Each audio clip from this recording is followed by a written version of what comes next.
EDTA ini adalah perkuliahan yang diadakan untuk kalian. Targetan utamanya itu adalah kalian mampu membuat sudah memiliki judul dan membuat proposal untuk sidang untuk tugas akhirnya ya. Jadi targetannya adalah kalian mampu sampai ke tahapan itu ya, sudah fix judul apa yang akan diambil. Kemudian kalau sudah, nah untuk menentukan sebuah judul itu kan tidak hanya sebatas kata-kata judul saja kan, itu harus dilandasi dengan latar belakang dan referensi yang tepat ya, yang lengkap. Nah, jadi kalian bisa menyiapkan sebuah proposal itu jika memiliki referensi ya yang cukup banyak, sehingga yakin nih, oh saya kira-kira kebayang lah ya, mampu nih mengerjakan ini. Nah, seperti itu ya. Jadi tidak hanya sekedar, kalau hanya sekedar membuat apa, yakin bisa ya kita copy paste pun banyak, tetapi kan nanti targetannya adalah kita ingin membuat tugas akhir itu sesuai dengan ketentuan, kemudian juga sesuai dengan apa yang menjadi kemampuan kita. Dan karena batasannya adalah seperti itu ya, batasannya adalah kemampuan kita. Ini kadang di prodi kita juga sudah memberikan rambu-rambu ya. Seperti tahun kemarin temanya adalah trainer dan simulator, maka semua mahasiswanya diarahkan untuk membuat trainer dan simulator. Walaupun nah nantinya si trainer itu, trainer yang kalian buat itu, yang mereka buat itu ya tentu disesuaikan dengan apa yang mereka mampu, dan tentu bukan hanya referensinya berdasarkan kemampuan diri pribadi, tetapi juga berdasarkan standar minimal yang ditentukan oleh prodi, oleh prodi ya, yang didetailkan oleh para pembimbingnya. Sehingga nanti perlu ACC ya, perlu izin dari pembimbing bahwa betul ini adalah diizinkan judulnya ini, tentu berdasarkan keluasan materi ya. Jadi tidak boleh membuat tugas akhir itu sangat sederhana ya, atau mungkin kalau sangat rumit sih boleh ya, sangat rumit, sangat sulit boleh kalau kalian mampu merencanakannya, kemudian kira-kira menyelesaikannya dalam 2 semester ini bisa dikerjakan, atau 1 semester setengah ini bisa selesai ya, silahkan saja ya. Jadi harus mampu juga mengukur ketersediaan waktu. Nah, jadi seperti itu ya targetannya. Dan perlu dipahami bahwa EDTA ini bukan hanya Bapak saja yang nanti akan mengisi materinya ya. Ada Bapak, Pak Mindit, Pak Aris, Pak Yuda ya, ada 4 dosen ini yang mengampu mata kuliah EDTA ini. Dan kita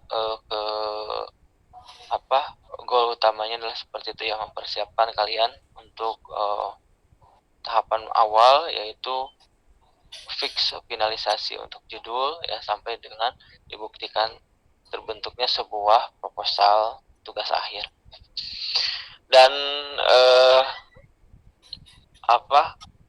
jadi harus siap-siap juga ya. Prodi kita biasanya memiliki tema untuk setiap tahun, kita tuh punya tema.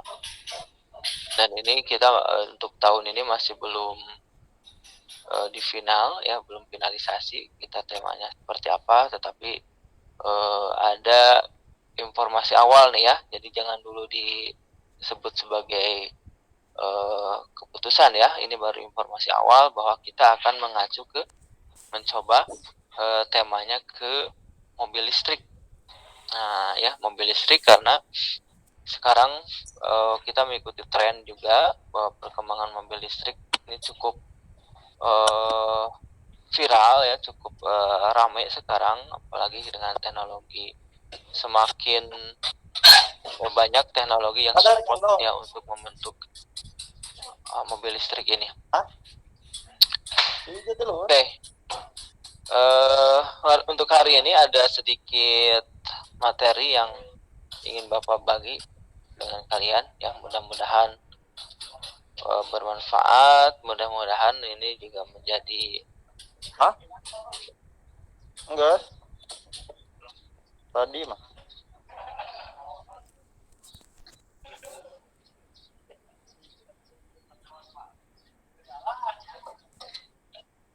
Oke, Bapak share dulu ya.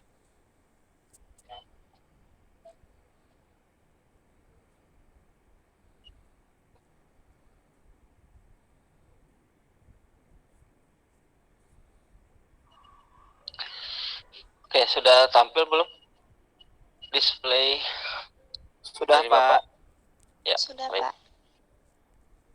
Nah, jadi ini harus dipahami bersama ya, penelitian atau tugas akhir nanti yang akan kalian buat itu, ini penting sekali supaya kita mengerjakan ini sesuai dengan standar ya, dan bahkan standarnya bukan hanya standar PI saja, bukan standar teknologi listrik saja, tetapi ini menjadi standar internasional bahkan ya. Jadi ketika karya ilmiah kalian ingin diakui sebagai sebuah karya yang bernilai ilmiah, maka ada proses yang lalui ya, sehingga tugas akhir kalian itu menjadi diakui secara ilmiah. Oke, kita lihat bagaimana sih caranya ya. Ini penelitian atau pengerjaan tugas yang harus dilakukan, terutama di tahapan awalnya ya, karena ini yang ingin Bapak ingin kalian praktikan dari sekarang ya, untuk mempersiapkan tugas akhir kalian. Nah, bagaimana sih proses penelitian itu?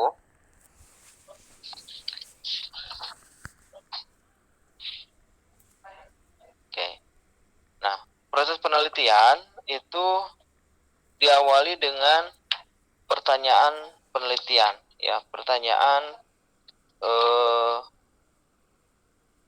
ya katakanlah ya, jadi kalau Bapak sebutkan penelitian, kalian harus maknai dengan pengerjaan tugas akhir ya, karena tugas akhir itu kan finalnya adalah kalian harus membuat sebuah laporan ya, laporan. Nah, laporan yang diminta adalah laporan ilmiah.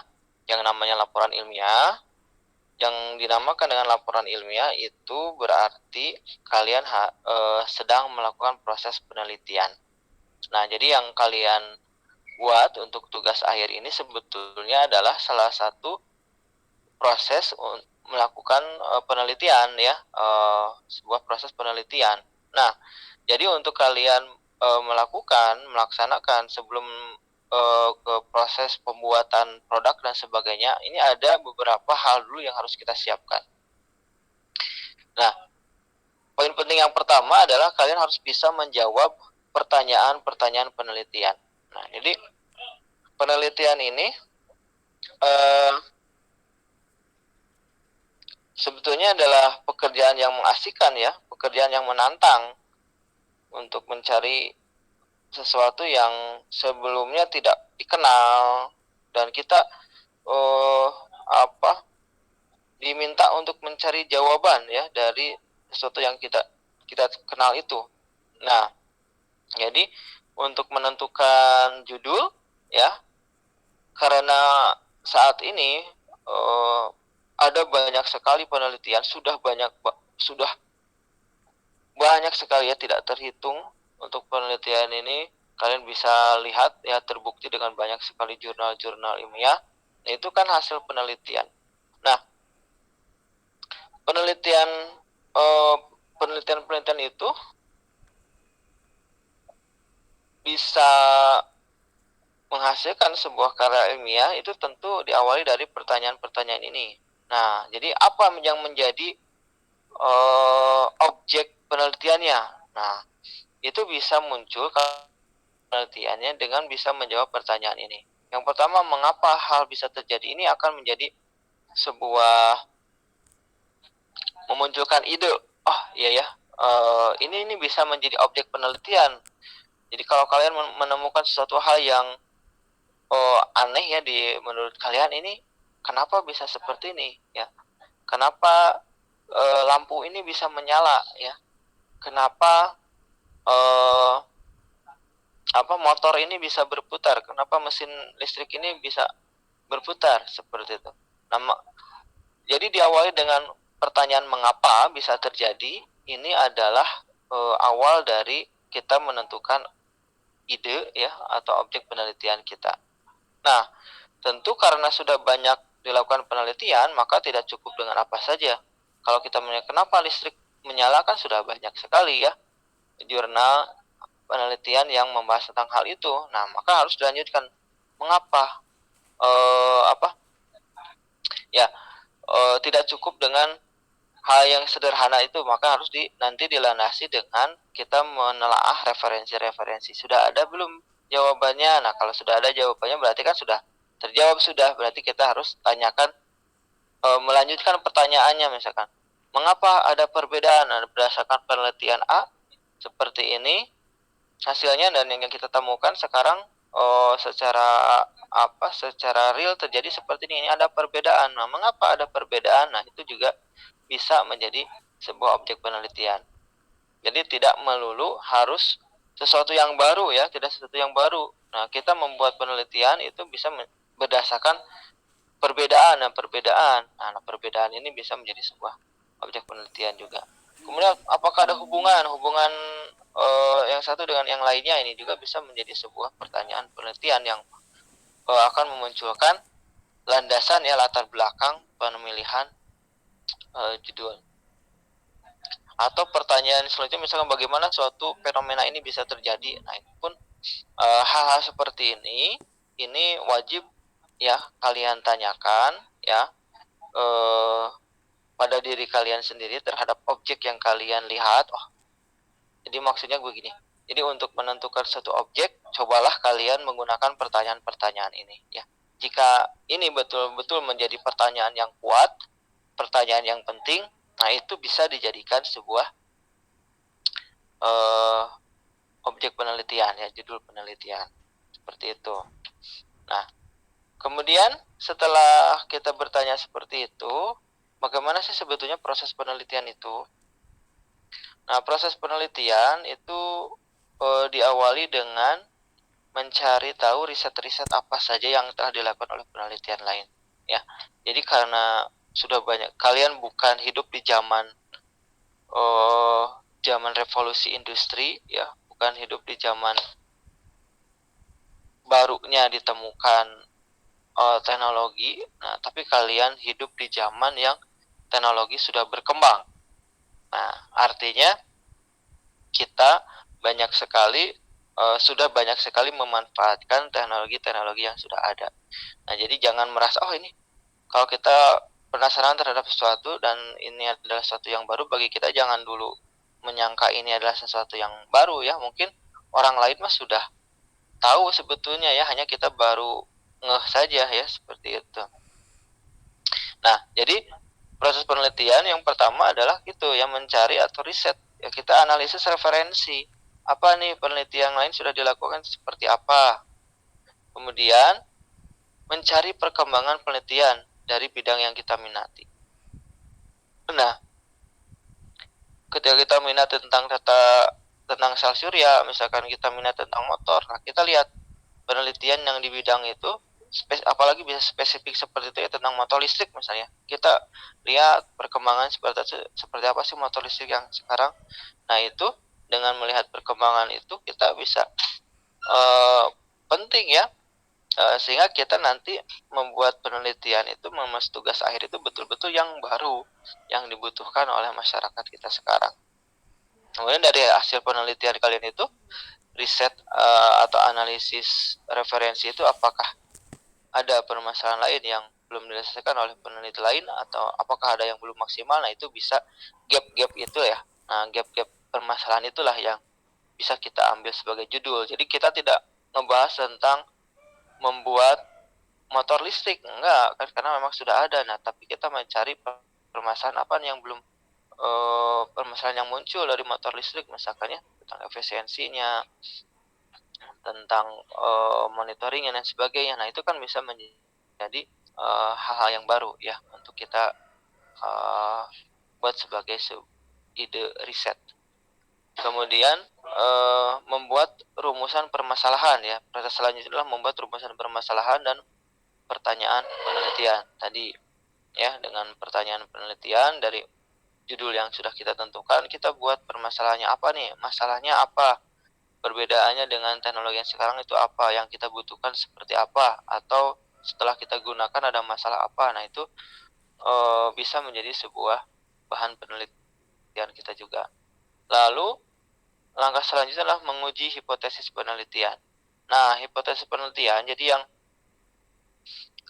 ketika kita sudah ada rumusan permasalahan, kita akan mengambil judul apa, kemudian kita lakukan pengumpulan data ya, mengumpulkan data berdasarkan referensi ya, berdasarkan wawancara atau berdasarkan uji coba ini dari peralatan-peralatan yang sudah ada. Kita coba dulu, sehingga kita mempunyai data. Nah, ini data awalnya adalah seperti ini. Kemudian nanti data-data ini digunakan untuk kita membuat sebuah hipotesis. Hipotesis itu adalah dugaan ya, dugaan sementara bahwa kita misalkan motor-motor yang ada ini efisiensinya kurang nih ya. Efisiensinya setelah kita lakukan telah referensi, kemudian kita lakukan uji coba, kita lihat data-datanya ini menghasilkan motor ini tidak efektif misalkan. Nah, itu adalah sebuah permasalahan. Kemudian kalian mempunyai ide bagaimana cara mengatasi efektivitas itu. Nah, itu menjadi hipotesis kalian. Apakah dengan cara yang kalian ajukan ini betul bisa menambah efisiensi dari motor itu atau tidak? Itu adalah hipotesis ya. Kemudian setelah memiliki hipotesis ya, maka karena hipotesis kita adalah ingin membuktikan dugaan kita, maka kita harus membuat rencana atau desain eksperimental. Bagaimana cara kita untuk membuktikan hipotesis kita ya? Kita ingin membuat mobil listrik yang mampu berjalan selama 1 jam misalkan ya. Nah, setelah dikumpulkan datanya, ini harus menggunakan motor yang spesifikasinya seperti ini, kemudian baterainya seperti apa, kemudian kontrolnya seperti apa. Nah, itu dikumpulkan datanya, kemudian kita hipotesis kita akan mampu membuat motor yang mampu berjalan selama 1 jam di dalam trek yang lurus misalkan. Nah, kemudian baru kita membuat perencanaan dan desain eksperimental. Nah, kita untuk membuktikan hipotesis kita itu. Nah, jadi tahapannya seperti itu ya. Kemudian setelah menentukan perencanaan, langkah selanjutnya tentu ya menentukan bahan dan metodenya seperti apa nih yang akan kita buat itu ya. Nanti untuk menghasilkan datanya diperlukan apa saja. Jadi metodenya mulai dari metode produksinya sampai dengan metode pengumpulan datanya juga kita siapkan. Nah, jadi kan misalkan tadi ya, kita mau membuat mobil listrik yang mampu berjalan selama 1 jam. Nah, itu kan nanti penelitian yang dilakukan, uji coba yang dilakukan kan tidak hanya sok di running waktunya berjalan selama 1 jam. Oke, kalau sudah bisa 1 jam, udah oke, checklist saja. Nah, kan tidak seperti itu. Datanya tidak hanya cukup checklist saja, tapi harus punya data berdasarkan alat ukur ya. Kita punya bukti konsumsi dayanya ya, per menitnya berapa misalkannya seperti itu. Kemudian kecepatannya berapa dalam 1 jam itu. Kemudian ya ada banyak sekali data-data yang bisa kita dapatkan dari uji coba itu. Nah, itu menjadi harus jelas metodenya, kita mengukurnya menggunakan apa nih, untuk membuktikan hipotesis kita, dugaan kita itu benar. Nah, kemudian data-data itu dianalisis, ditafsirkan, dan didiskusikan dalam pandangan pengetahuan sebelumnya. Jadi kita harus tetap ya ada referensi, karena ini menjadi seperti sebuah lingkaran ya. Jadi teknologi-teknologi yang berkembang ini kan menjadi sebuah lingkaran. Lingkaran artinya kita merunut lagi, balik lagi ke referensi sebelumnya, balik lagi ke referensi sebelumnya, tetapi terus bergulir menjadi berkembang. Nah, kan seperti itu ya kenyataannya, bahwa misalkan di dalam komputer Core i9 ya, Core i9 di prosesor yang sekarang terbaru itu kan tidak mungkin muncul ada tanpa adanya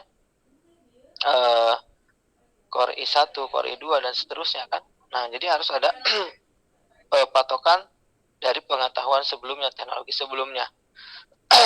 5G ya, teknologi broadband sekarang 5G kan tidak mungkin muncul tanpa adanya 4G atau 3G seperti itu kan. Nah, itu kan berputar ya, teknologi yang ada sekarang itu tetap berdasarkan referensi yang sebelumnya. Nah, kita harus selalu membandingkan dengan pengetahuan sebelumnya, apakah untuk mengetahui bahwa kita sedang on the track ya, penelitiannya sesuai dengan penelitian ilmiah yang dilakukan oleh peneliti-peneliti sebelumnya. Kemudian ditarik kesimpulan ya, kesimpulan yang diambil adalah untuk memperkuat atau membantah penemuan sebelumnya.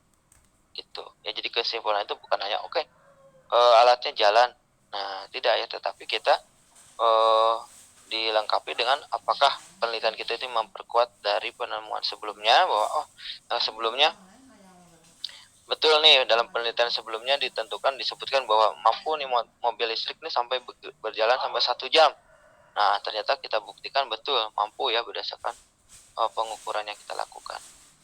Kemudian dalam kesimpulan juga jangan lupa untuk memberikan rekomendasi dan implementasi baru. Nah, ini supaya terus tadi ya, lingkaran tadi terus bergulir, bahwa rekomendasi dan implementasinya yang kedepannya ya seperti apa nih yang diharapkan ya, sehingga terus berkembang ya. Makanya kalian lihat kenapa bisa terus berkembang teknologi itu ya, karena penelitian ini terus berputar seperti berguling ya, seperti bola salju terus berputar, jadi tidak diam. Kalau kamu diam ya kamu sendiri yang akan ketinggalan dalam teknologi itu. Nah, kemudian langkah selanjutnya adalah identifikasi pertanyaan untuk penelitian masa depan. Kita juga perkuatlah ya untuk peneliti-peneliti selanjutnya, atau bahkan untuk diri kita sendiri. Kalau kita mau melanjutkan penelitian ya, kita identifikasi dari sekarang ini apa nih kedepannya, kita memerlukan penelitian seperti apa. Lalu terakhir adalah membuat dokumentasi penelitian atau laporan. Nah, ini penting ya, karena karya kalian disebut sebagai ilmiah ya ketika kalian sudah mampu membuat dokumentasi penelitian ya. Jadi mulai dari tadi ya, perencanaannya, metodenya, kemudian pengujiannya, ini secara lengkap ya, kemudian disajikan dalam bentuk gambar dan tabel gitu ya. Itu ini menjadi salah satu syarat layak penelitian kalian itu disebut sebagai penelitian ilmiah. Nah, ya. Kemudian karena kita ada salah satu syarat seperti itu ya, harus mendokumentasikan. Karena kita perlu tahu juga bagian-bagian karya ilmiah. Yang pertama ada pendahuluan. Nah, pendahuluan itu membahas apa sih intinya? Pada intinya adalah membahas mengapa topik yang kalian bahas ini penting. Ya, jadi kalian jangan membuat judul yang tidak penting ya. Nanti buang-buang energi. Kalau yang tidak penting kenapa harus dibuat? Kan seperti itu. Jadi kalian harus punya argumen yang tepat, yang kuat. Kenapa ini penting? Kemudian bagaimana hubungannya dengan peneliti sebelumnya?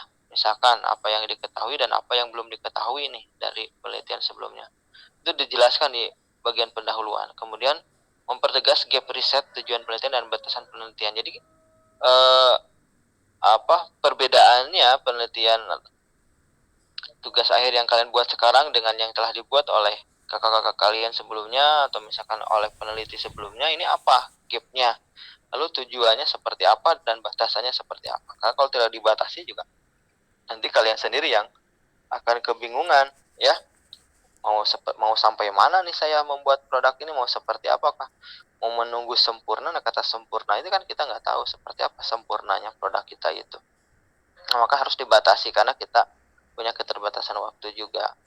Nanti dilanjutkan lagi kalau memang ada berminat ya, dilanjutkan ya, bisa dilanjutkan seperti itu. Tapi ada batasannya dulu, misalkan tadi ya sampai mau sampai 1 jam dulu ya, mobil listriknya bisa sampai 1 jam ya, berarti kita batasi sampai di sana ya. Sempurnanya kan bisa sampai berjam-jam, misalkan bisa sampai perjalanan full 1 hari misalkan seperti itu kan, boleh seperti itu. Nah, tapi itu kan pasti harus bertahap ya, tidak bisa langsung sempurna seperti itu. Kemudian yang kedua, bagian dari makalah ilmiah yang harus kalian pahami adalah metodenya. Nah, metode itu dijelaskan tentang, kalian harus punya gambaran jelas tentang rencana riset dan desain eksperimentalnya. Nah, rencana bagaimana kita membuat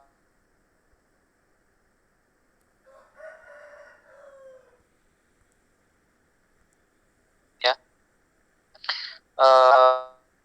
jadi memproduk mulai dari timelinenya, waktunya, kemudian detail step-stepnya. Nah, kita harus membuat rencana seperti itu. Nah, itu bisa kalian dapatkan, bisa membuat rencana seperti itu jika tadi ya referensinya sudah betul-betul siap gitu. Kemudian bahan yang digunakan ini juga merupakan salah satu metode ya. Bahan yang digunakan apa nih, apakah pilih bahan A atau bahan B, karena itu nanti metodenya bisa berbeda-beda tergantung sifat bahannya tersebut. Kemudian metode untuk melakukan pengamatan. Nah, pengamatan atau pengujian atau nanti pengamatan lah ya, dari produk yang kita buat itu, bagaimana kita bisa membuat kepada semuanya ya, kepada masyarakat itu kita bisa memberikan data bahwa betul nih produk kita itu terbukti sesuai dengan tujuan kita. Nah, kan itu harus ada jelas metodenya bagaimana kita mengamatinya, harus ada alat ukurnya, tidak hanya sebagai subjektif ya, menurut kita perasaan kita ini sudah oke, checklist.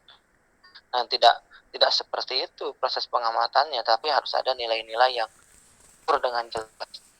Kemudian analisis data ya, ini salah satu metodenya bagaimana kita cara menganalisis data, apakah menggunakan statistik. Kalau yang digunakan ya itu kaitannya dengan analisis data. Lalu bagian hasil. Nah, bagian hasil ini menggambarkan jawaban apa yang diperoleh yang disajikan dalam bentuk tabel dan gambar.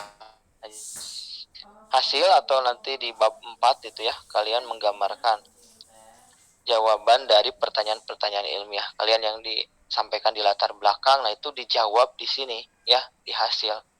Kemudian jawaban kalian itu harus dibahas dan ditafsirkan dalam kaitannya dengan pengetahuan sebelumnya ya. Kaitkan juga dengan masalah yang dirumuskan dan hipotesisnya.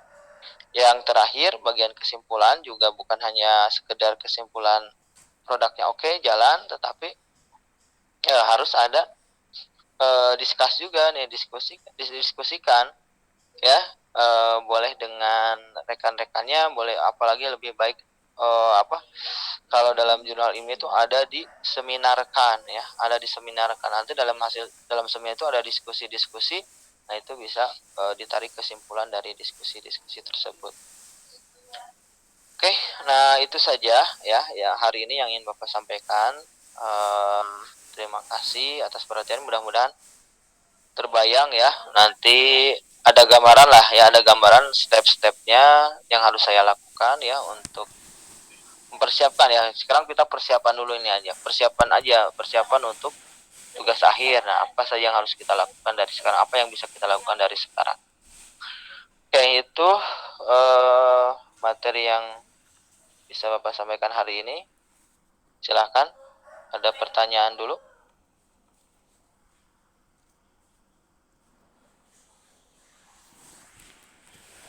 Halo,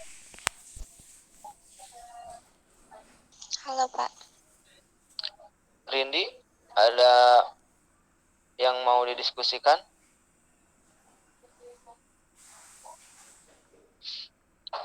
Cukup jelaskah? Izin bertanya Pak. Ya, silakan Saat.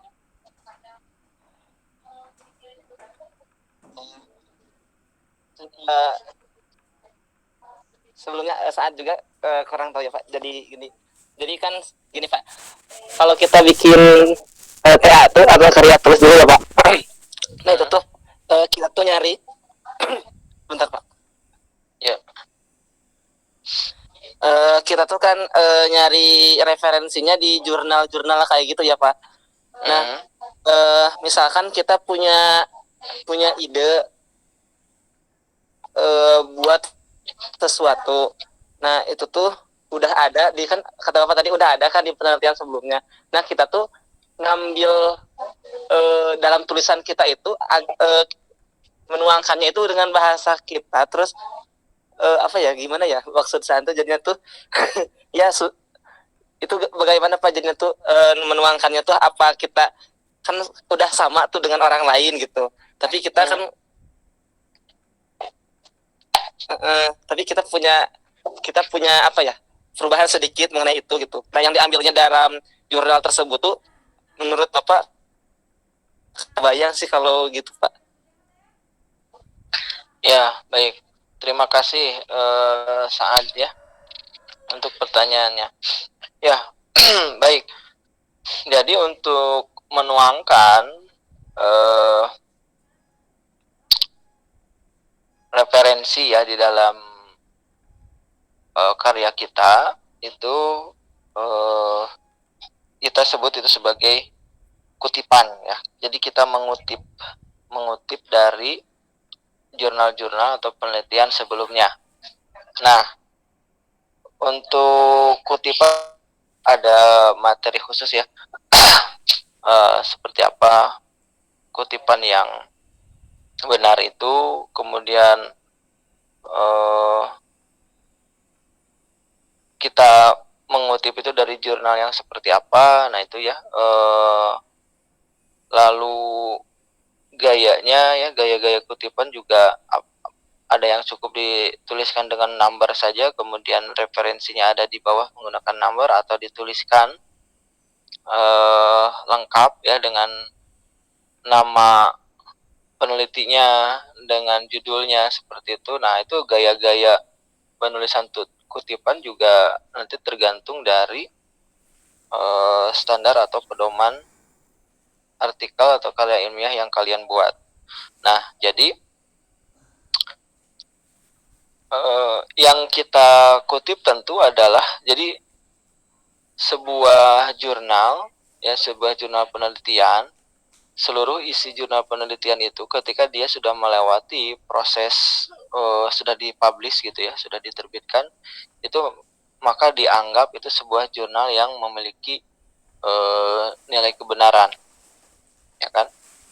Jadi kita bisa mengutip referensi dari jurnal itu karena jurnal itu telah melewati proses pengujian ya, bahkan proses validasi ya dari penerbit jurnal itu, dan menyebutkan bahwa jurnal itu layak untuk dipublish karena memiliki nilai kebenaran.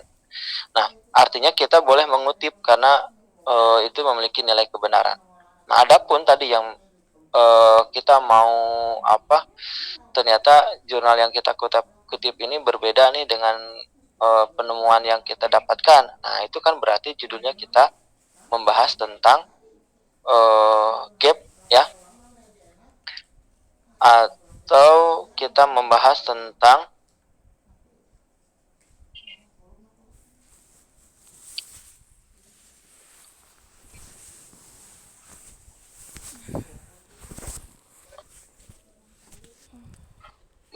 berarti kita memperkuat berarti kita membantah penemuan sebelumnya. Nah, bisa jadi seperti itu ya. Jadi riset yang kita lakukan atau penelitian yang kita lakukan itu adalah untuk membantah penemuan kita yang sebelumnya. Itu justru menjadi referensi untuk yang kita bantah karena kita membuat penemuan yang baru. Nah, tapi kalau mau membuat seperti itu tentu kita harus betul-betul siap ya dengan segala referensi yang lebih kuatnya, kemudian juga bukti-buktinya harus betul-betul kuat gitu. Nah, mungkin seperti itu ya, saat mudah-mudahan bisa dipahami. Baik Pak, terima kasih. Ya, sama-sama. Untuk yang lainnya bagaimana? Sudah cukup? Yang lain dulu aja Pak. Mungkin ada yang tanyakan yang lain. Baik. Ya, yang lain silakan. Nah, mungkin sudah cukup ya. Oke, kalau sudah cukup ataupun nanti kalau ada tiba-tiba muncul pertanyaan boleh di-share di grup ya, di grup WA kita, tuliskan pertanyaannya, insyaallah nanti Bapak itu menjadi bahan diskusi dan bahan analisis Bapak pertanyaan-pertanyaan itu. Oke, sebelum diakhiri Bapak mau absen dulu nih yang sudah join sekarang siapa aja? Bentar.